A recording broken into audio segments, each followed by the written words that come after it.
हाँ नमस्कार दोस्तों, स्वागत है आपका हमारे YouTube चैनल पंचायती पीपल में।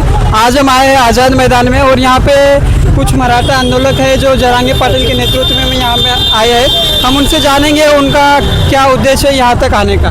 बोलिए। हमारा उद्देश्य यही है की मराठा आरक्षण मिळणार चाहिए। मराठीत बोलायचं, मराठीत आम्हाला आरक्षण घेतल्याशिवाय माघारी जाणार नाहीत। आणि महाराष्ट्र सरकारने तुम्हाला फक्त 1 दिवसाची परवानगी दिली, त्याबद्दल तुम्ही काय बोलता? मुंबईत थांबो, इथंच थांबो।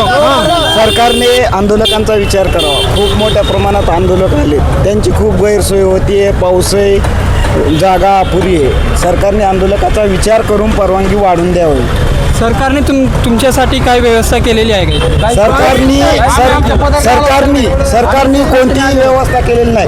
सरकारने खूप आडमुठेपणाची भूमिका घेतली आहे।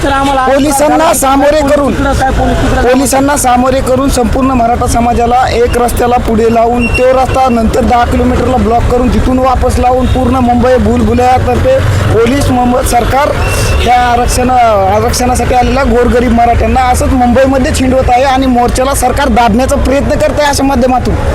आणि आझाद मैदानमध्ये फक्त 5000 आंदोलकांना परमिशन दिली, तुम्ही तिकडे गेले होते का नाही गेले? आम्ही आता पोलिसांच्या या गैरसोयीमुळे आता आम्ही इथं पोहोचलो। कालपासून आम्ही मुंबईमध्येच फिरतो इथपर्यंत येण्यासाठी। काल रात्रीपासून पोलीस एक रस्त्याने लावतात, तो रस्ता तिथे बंद करतात, पुन्हा तिथून 10 किलोमीटर वापस लावतात। सर्व आंदोलक तिथेच मुंबईमध्येच अजून अर्धे आंदोलक हिंडतात। इथं येण्यासाठी अजून जातोय तर आम्ही तिथेच।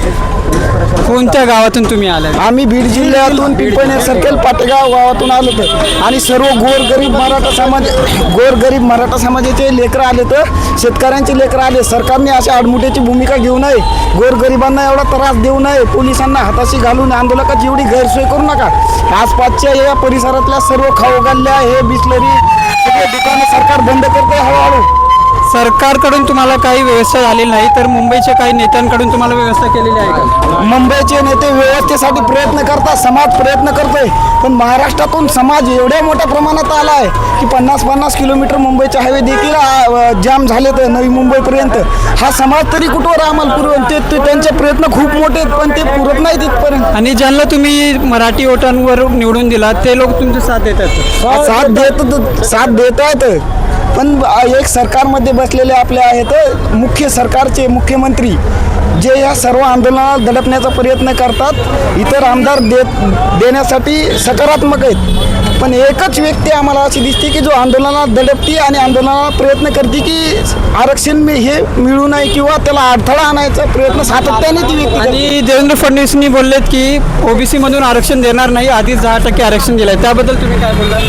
आम्ही तर ओबीसी मधूनच घेणार आहेत। ओबीसी मधून आमचे कुणबी निघलेत, काही कुणबी निघल्यामुळं काही व्हॅलिडिटी अडचण यायला लागली आणि बराच समाज असं ओबीसी मध्ये आम्ही ओबीसी मध्येच घेणार आरक्षण। ते बोलतात की ओबीसी मध्ये आधीच 350 जाती आहेत, अजून त्याच्यात वाढ करू शकत नाही म्हणून। सर मला सांगा, ओबीसीचं आरक्षण 32% आहे। ओबीसीला लोकसंख्येच्या प्रमाणात 50% आरक्षण दिलेलं आहे, म्हणजे 50% लोकसंख्या असेल तर 25% आरक्षण। मला सांगा, जर ओबीसीचं आरक्षण हे जर 32% असून त्यांची लोकसंख्या किती झाली मग दुप्पट केली तर 54%। आता इतर SC STचं आरक्षण 100%च्या प्रमाणे, ज्यांना 20% जर लोकसंख्या असेल तर 20% आरक्षण, ते 20% आरक्षण 54 आणि हे किती झालं 74। मुस्लिम समाज ही संख्या गेली किती, महाराष्ट्रात काय 150% लोकसंख्या आहे काय? अरे आम्ही आहेतच ओबीसीत, काहून देणार नाही ओबीसीत तुम्ही? आणखीन एक प्रश्न होता, MIMचे नेते इम्तियाज जलीलने मराठा आंदोलनाला सपोर्ट केला होता, त्यांच्याबद्दल तुम्ही काय बोलता? आमचा आदर आहे आम्हाला जलील साहेबाबद्दल धन्यवाद।